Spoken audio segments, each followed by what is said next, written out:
வணக்கம் நண்பர்களே. இந்த பதிவில் 2025ஆம் ஆண்டு மார்ச் இறுதியில் சனி கிரகத்தினுடைய மாற்றம் மிதுன ராசி மிதுன லக்ன நண்பர்களுக்கு 12 பாவகங்களுக்கும் என்ன பலன்களை இந்த சனி கிரகம் கொடுக்க போகிறது அப்படின்னு பார்க்கலாம். சனி பெயர்ச்சியுடைய பலன்களை தாண்டி 12 பாவகங்களுக்குடைய பலன்களாக நம்ம பார்த்து கொண்டிருக்கிறோம். சனி பெயர்ச்சியுடைய பலன் அப்படின்னு சொல்வது அந்த ராசிக்கு மட்டும் அடிப்படையாக ஒரு தாக்கத்தை நம்ம சொல்லக்கூடிய நிலையாக இருந்தது. 12 வீடுகளுக்கும் சொல்லக்கூடிய பலன் நம்ம கன்சல்டேஷனில் சொல்வது போன்ற அளவிற்கு ஒவ்வொரு பாவகத்திற்கும் என்ன பலன்கள் நடக்க இருக்கிறது. ஏதோ ஒரு பாவகத்திற்கு ஒரு ராசிக்காரர்களுக்கும் அஷ்டம சனியான பலன், சில பாவகங்களுக்கு சில வீடுகளுக்கு அர்த்தாஷ்டம சனியின் பலன், கண்டக சனியின் பலன். ஸோ இந்த அஷ்டம அர்த்தாஷ்டம கண்டக சனி ஒரே ஒரு ராசிக்கு மட்டும் இருக்காது. அந்த ஒரு ராசி நம் அனைவருக்கும் ஒரு ராசியாக வரும். அந்த ஒரு பாவக ரீதியிலான தொல்லைகளை எல்லோரும் உலகில் அடைந்து கொண்டே இருப்பார்கள். ஸோ இது ரொம்ப இன்ட்ரெஸ்டிங்காக இருக்கு இல்லையா? இந்த அடிப்படையில் இன்று நம்ம மிதுன ராசி லக்ன நண்பர்களுக்கு பலன்களை பார்க்கலாம். மிதுன ராசிக்கு பார்த்தீங்கன்னா ஆல்ரெடி இவர்களுடைய வீட்டில் சந்திரன் இருக்கிறவர்களுக்கு தனிப்பட்ட முறையில் முதல்ல பலனை நம்ம சொல்லிவிடலாம். இவர்களுடைய சந்திரன் இவர்களுக்கு 2ஆம் வீட்டிற்குடையவர். ஸோ செகண்ட் ஹவுஸ்க்குடைய சந்திரன் ஆல்ரெடி தன் வீட்டிற்கு பின்னால் மறைந்து இவங்களுக்கு ஒரு குடும்ப வாழ்க்கைன்னு சொல்லக்கூடியதோ இல்லை தன வாழ்க்கை, பொருளாதாரத்தில் அந்த வருமானத்தில் உள்ள அந்த தொடர்ச்சியான நிலை அப்படிங்கிற அந்த ஒரு முக்கியமான 2 காரகங்கள் மறைந்து இருக்கிறது அப்படின்னே சொல்லலாம். இதற்கு பேலன்ஸ் பண்ணக்கூடிய வகையில் சில பிரச்சனைகள் இல்லாமல் 3ஆம் வீடு வலுத்திருந்தாலோ இல்லைன்னா இவங்களுக்கு 12ஆம் வீடு இது தொடர்பான அந்த ஒரு மைனஸை நல்லிஃபை பண்ணக்கூடிய வகையில் ஒரு மைனஸ் இன்ட்டு மைனஸ் ப்ளஸ் போன்ற சில நிலை இருப்பது ரொம்ப முக்கியமாக பார்க்கப்பட வேண்டும். ஆனால் இயற்கையிலேயே மிதுன ராசிக்கு டிஃபால்ட்டாக 2ஆம் வீட்டுக்குடைய சந்திரன் இந்த வீட்டில் இருக்கிறார். ஸோ 2ஆம் வீடு பலவீனமாக இருக்கிறது அப்படிங்கிறது உங்களுக்கு புரியும். இந்த சந்திரன் மிதுனத்தில் இருப்பவர்களுக்கு அப்படிங்கிற வகையில் இந்த 2ஆம் வீடு லக்னத்தில் எடுத்துக்கொள்ளும் பொழுது இந்த சந்திரன் 2ஆம் அதிபதியாக வருவார். இந்த நிலையில் இந்த ஆண்டு 2025ஆம் ஆண்டு சனி மாற்றம் இவங்களுக்கு 10ஆம் வீட்டில் அமரப்போகிறார்.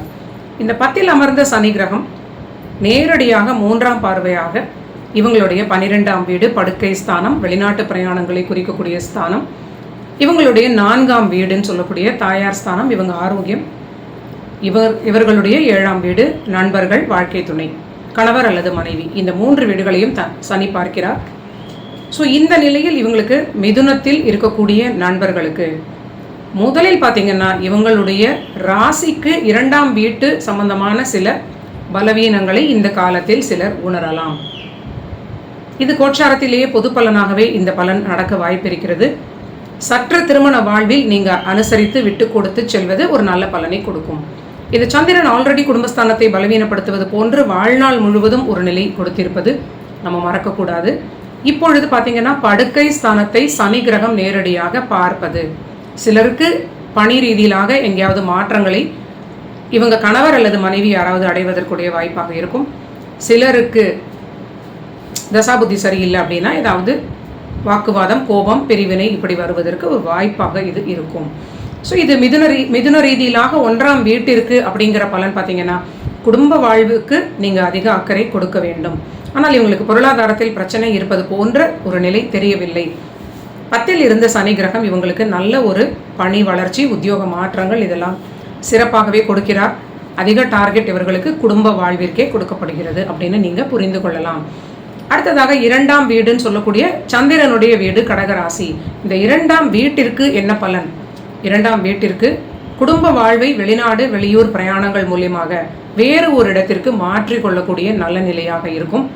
நல்ல திடீர் யோகமான பிரயாணங்களை கொடுக்கக்கூடிய நல்ல நிலையாக இருக்கும். இது பொருளாதாரத்திற்கு நல்ல நிலையும் அந்த ரிலேஷன்ஷிப் வகையில் சிறிது கவனித்து கொள்ள வேண்டிய நிலையாகவும் நீங்கள் எடுத்துக்கொள்ளலாம். அடுத்ததாக மிதுன ராசிக்கு மிதுன லக்னத்திற்கும் நீங்கள் எடுத்துக்கொண்டால் 3ஆம் வீடுன்னு சொல்லக்கூடிய சிம்ம ராசிக்கு அஷ்டம சனியுடைய பலனாக நடக்க இருப்பது பணி ரீதியிலான பெரிய வளர்ச்சிகள், பெரிய மாற்றங்கள், ஒரு பிரமாதமான ஒரு வருமானத்தில் உயர்வான ஒரு அதிகமான ஒரு திடீர் யோகத்தில் ஏற்படக்கூடிய நிலை, அது போன்ற ஒரு நல்ல நிலை இவங்களுக்கு வேலையில் கிடைக்கும். திடீரென்று மாற்றங்கள் எல்லாமே நடக்கும். அது ரொம்ப முக்கியமாக நீங்கள் கவனித்து பார்க்க வேண்டும். டக்குன்னு நீங்கள் பார்க்காத நேரத்தில் உங்களுக்கு வேகமாக நினைக்கவே இல்லை அவ்வளோ ஃபாஸ்ட்டாக எல்லா விஷயங்களும் நல்ல விதமாக முடிந்து விட்டது அப்படின்னு சொல்லக்கூடிய விதத்தில் எல்லா விஷயங்களுமே திடீரென்று ஏற்படக்கூடிய மாற்றங்களாக மிதுனத்திற்கு ஏற்படும்.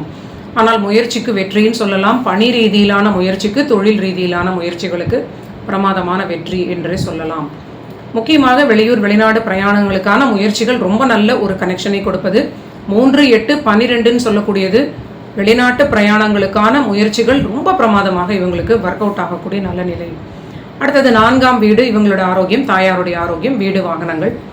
ஒரு வீட்டிற்கும் காரகாசுன்னு சொல்லக்கூடிய அந்த வீடு சொல்லக்கூடிய விஷயங்கள் நிறைய இருக்கிறது. நம்ம முக்கியமாக சொல்லக்கூடியது முதல் முக்கியமான ஒரு 3, 4 ஒரு காரகங்கள்னு எடுத்துக்கலாம். இந்த தாயார் ஸ்தானம் இவர்களுடைய ஆரோக்கியத்தை குறிக்கக்கூடிய ஸ்தானத்திற்கு கண்டகச்சன்னியாக இருப்பதனால், இந்த கன்னி ராசியாக வருவதனால் கண்டிப்பாக தாயாருடைய ஆரோக்கியத்தில் அலட்சியம் கூடாது. உங்களுடைய ஆரோக்கியத்திலும் கண்டிப்பாக அதிக ஒரு கான்சன்ட்ரேஷன் கொடுக்க வேண்டும். இந்த காலகட்டத்தில் ஹெல்த் அப்படின்னா என்ன, ஒரு நாள் ஹெல்த் சரியில்லைன்னா நமக்கு எவ்வளவு பிரச்சனைகள் வருகிறது, இது சரியாக வருமா வராதா அப்படிங்கிற அளவிற்கு ஒரு பயத்தை உங்களுக்கு கொடுத்தால் நீங்கள் நல்லபடியாக ரியலைஸ் பண்ணிடுவீங்க. ஆனால் பயத்தை கொடுக்காதவர்கள் இந்த மாதிரி ஆனால் என்ன நடக்கும் அப்படிங்கிறத நீங்கள் தேடி படித்து ஆரோக்கியம் எவ்வளவு முக்கியம் அப்படிங்கிறதை புரிந்து கொள்ள வேண்டும். ஸோ அதற்காக ஆரோக்கியத்திற்கென்று தனியாக நேரம் ஒதுக்க வேண்டும்.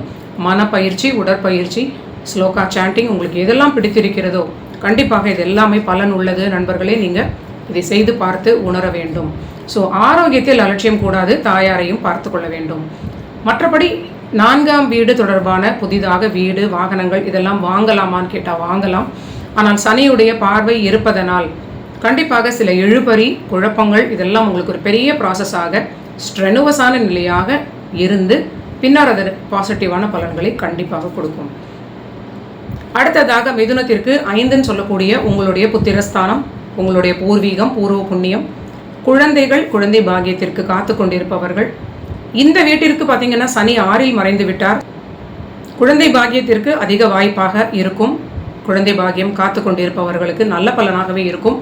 ஆனால் சில குழப்பங்களையும் தடைகளையும் சில மன அழுத்தத்தையும் கொடுத்து எல்லாமே நல்ல பலன்களாக இந்த 5ஆம் வீட்டுக்கு தொடர்பான விஷயங்கள் அனைத்துமே உங்களுக்கு நடக்க வாய்ப்பு இருக்கிறது. நீங்கள் கவலைப்பட தேவையில்லை. ஜென்மத்தில் அமர்ந்திருக்கக்கூடிய குரு கிரகம் இந்த சனியுடைய எல்லா பலன்களையும் ஈக்குவலாக பேலன்ஸ் பண்ணி உங்களுக்கு அந்த புத்திரஸ்தானத்தையும் பார்ப்பது நல்ல பலனாகவே உங்களுக்கு இருக்கும். முக்கியமாக இந்த குழந்தை புத்திர பாகிய ரிலேட்டடான எல்லா விஷயங்களுக்கும் நல்ல பலன். ஆனால் புதிதாக எடுக்கக்கூடிய முடிவுகளுக்கு தன்னிச்சையாக நீங்கள் அவசரப்பட்டு முடிவெடுக்கக்கூடாது. சில பலரிடம் பேசி நன்றாக யோசித்து கலந்து ஆலோசனை செய்து புதிய முடிவுகளை எடுக்க வேண்டும். தனிச்சையாக முடிவு எடுக்கக்கூடாது அப்படிங்கிறது ரொம்ப முக்கியமான பலன். அடுத்தது 6ஆம் வீடுன்னு சொல்லக்கூடிய உத்தியோகம், உங்களுடைய ஆரோக்கியத்திற்கு எதிர்ப்பு சக்தின்னு சொல்லக்கூடிய எதிர்த்து போராடக்கூடிய அந்த வலிமை, அந்த விருச்சிக வீட்டிற்கு உங்களுக்கு 6ன்னு சொல்லக்கூடிய அந்த வீட்டிற்கு இந்த சனியுடைய அமைப்பு சாதகமான நிலையில் இருப்பதனால் 6 தொடர்பான எல்லா விஷயங்களும் உங்களுக்கு ரொம்ப சூப்பராக வேலை செய்யும் அப்படின்னு சொல்லலாம். இது 6ல் பார்த்தீங்கன்னா கோர்ட் கேஸ் ஜெயிக்கும், உங்களுடைய பணியில் நல்ல வளர்ச்சி இருக்கும், கேட்ட இடத்தில் கடன் கிடைக்கும். ஆனால் திருமண வாழ்வை பிரிப்பதும் 6ன்னு சொல்லக்கூடிய நிலை, ஆரோக்கியத்தை அதிக தொல்லைப்படுத்துவதும் 6ன்னு சொல்லக்கூடிய நிலை, உடம்பில் எதிர்ப்பு சக்தி குறைந்து நிறைய சிக்காகக்கூடிய காலகட்டமும் இந்த 6ன்னு சொல்லக்கூடிய வீடு பலவீனமாக இருக்கும் பொழுது. ஸோ கண்டிப்பாக ஆரோக்கியத்தில் மிக அதிக அக்கறைன்னு சொல்லக்கூடியது. மிதுனத்தை பொறுத்தவரை 4ஆம் வீட்டிற்கு சொல்லும் பொழுதும் நம்ம சொல்லிட்டோம், 6ஆம் வீட்டிற்கு சொல்லும் பொழுதும் அதே பலன்களை உறுதியாக நமக்கு உணர்த்துகிறது. அடுத்ததாக உங்களுடைய வாழ்க்கை துணை, நண்பர்கள், உங்களுடைய கணவர் அல்லது மனைவி, அந்த வீட்டிற்கு இந்த சனி கிரகம் அர்த்தாஷ்டமமாக இருக்கிறார். ஆனாலும் அவங்களுடைய ஆதிபத்திய பலன்களை பொறுத்தவரை சனியுடைய பிளேஸ்மெண்ட் மிதுனத்தினுடைய வாழ்க்கை துணைக்கு, நண்பர்களுக்கு ரொம்ப நல்ல ஒரு வளர்ச்சியான நிலை. அவங்க வாழ்க்கை துணைக்கு தைரியம் அதிகரிக்கும், இடமாற்றத்தினால் நன்மைகள், பெரிய அளவிற்கு பொருளாதார உயர்வு, நல்ல ஒரு ஏற்றமான காலகட்டம், ஜாக்பாட் யோகம் போன்ற நிலை.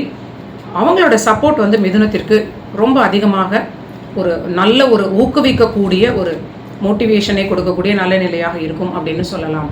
அடுத்தது 7ஆம் வீடு முடிந்து 8ஆம் வீடு. 8ன்னு சொல்லக்கூடியது உங்களுக்கு அலைச்சல்கள், குழப்பங்கள், ஸ்ட்ரகிள்ஸை சொல்லக்கூடிய அந்த வீட்டிற்கு ஒரு சாதகமான நிலையில் சனி இருப்பதனால் நீங்கள் சற்று பயந்த விஷயங்களுக்கு பயத்தை காட்டி சரியான முறையில் அக்கௌண்டபிளாக இருக்க வேண்டும். அஞ்சுவது அஞ்சாமை பேதைமை அப்படின்னு சொல்வார்கள். அதுபோல் எல்லா விஷயங்களையும் அலட்சியமாக எடுத்து கொள்ளாமல் ஓரளவிற்கு சில விஷயங்களுக்கு நம்ம ஒரு பயத்தை தெரிவிக்கக்கூடிய நிலையில் அதற்கு தகுந்தாற் போல வாழ்வதும், சில விஷயங்களில் நம்ம எல்லை மீறாமல் குடும்ப வாழ்வாக இருந்தாலும் சரி, இன்வெஸ்ட் பண்ணக்கூடிய பட்ஜெட்டை பொறுத்தவரை இருக்கக்கூடிய அந்த பணத்தொகையாக இருந்தாலும் சரி, ஆரோக்கியத்தை அப்புறம் பார்த்துக்கலாம்னு சொல்கிற விஷயமாக இருந்தாலும் சரி, இது போன்ற விஷயங்களுக்கே நீங்கள் எடுத்துக்கொள்ளலாம். பெருசாக நீங்கள் உடனே இதுக்கு ஒரு பெரிய கற்பனையான ஒரு பயங்களை எடுத்துக்கொள்ள வேண்டாம்.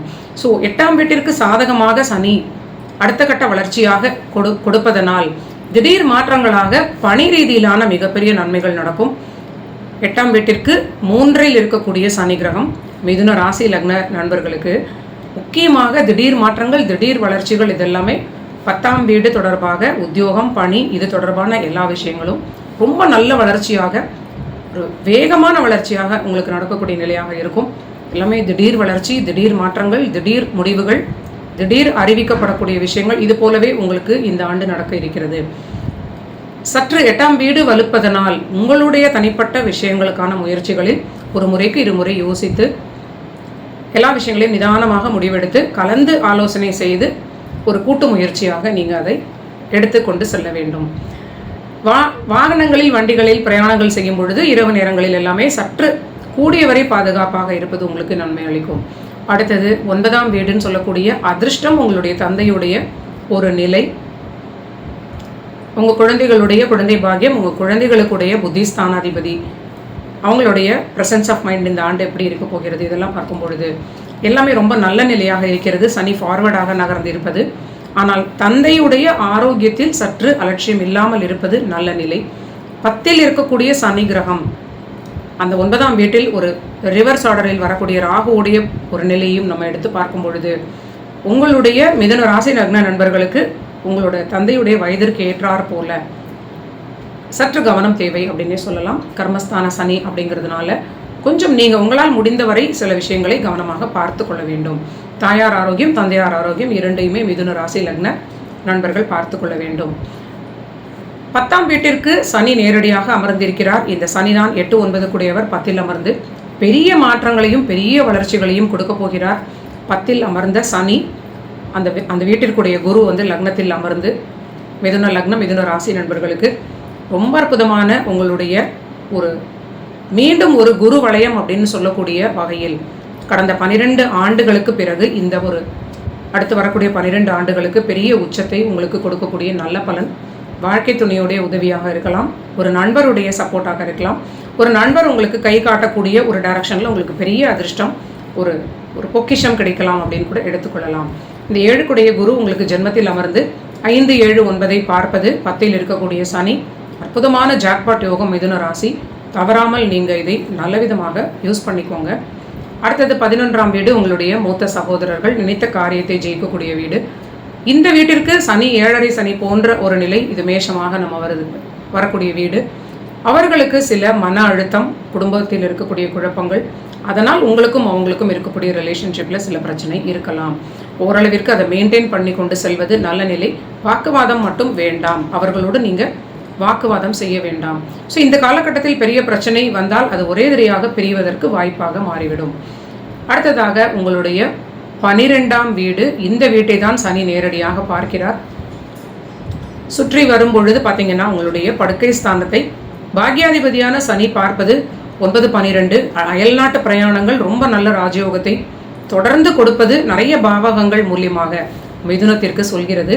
ஒவ்வொரு பாவகத்தின் வழியாக பலன்களை பார்க்கும் பொழுதும் இந்த வெளிநாட்டு வாய்ப்பு இவங்களுக்கு ரொம்ப பிரைட்டாக இருக்கிறது, ரொம்ப நல்ல பலன். ஆனால் இது கணவன் மனைவி இடையே இருக்கக்கூடிய படுக்கை ஸ்தானம் அப்படிங்கிற வகையில் உங்களுக்கு சனி அஷ்டமாதிபதி, காலச்சக்கரத்திற்கும் அவர் ஒரு பாதகாதிபதி அப்படிங்கிற வகையில் சில சமயங்களில் வாக்குவாதம் வந்தால் கண்டிப்பாக விட்டு கொடுத்து அந்த பிரச்சனை உடனே சமரசமாக முடித்து கொள்வது உங்களுக்கு நல்ல பலனை கொடுக்கும். ஸோ இதுதான் சனியுடைய 12 பாவகங்களுக்கும் உடைய பலன்கள். மிதுன ராசி லக்ன நண்பர்களுக்கு முக்கியமாக குடும்ப வாழ்வில் அதிக கவனம் தேவை, உங்களுடைய ஆரோக்கியத்திலும் மிக மிக அதிக கவனம் தேவை. பாதகாதிபதியான குரு ஜென்மத்தில் அமர்ந்திருப்பது உங்களுக்கு நன்மைகளை அதிகம் கொடுத்தாலும் கண்டிப்பாக உங்களுடைய மன ஆரோக்கியம், மன அழுத்தம், சில சமயங்களில் சில முடிவுகளை தெளிவாக எடுக்க முடியாமல் ஹெல்த் இஷ்யூஸ் வருவதற்கு வாய்ப்பு இருக்கிறது. சின்ன ரெமடியாக நீங்கள் ஒரு வார்ம் வாட்டர் அப்படின்னு சொல்லக்கூடிய சுடு தண்ணீர் குடிக்கக்கூடிய ஒரு பழக்கத்தை இந்த காலத்தில் நீங்கள் கடைபிடிப்பது உடம்பில் உள்ள தேவையில்லாத ஒரு ஃபேட் போன்ற ஒரு கொழுப்பு தொடர்பான ஹெல்த் இஷ்யூஸ் இருக்கும் இல்லையா, சிலர் வந்து பார்த்திங்கன்னா பருமனாக கூட இருக்க மாட்டாங்க, ரொம்ப ஒல்லியாக இருப்பாங்க, ஆனாலும் அவங்களுக்கு அந்த கொலஸ்ட்ரால் லெவலில் வந்து நிறைய சில மாறுபாடுகள் இருக்கும்.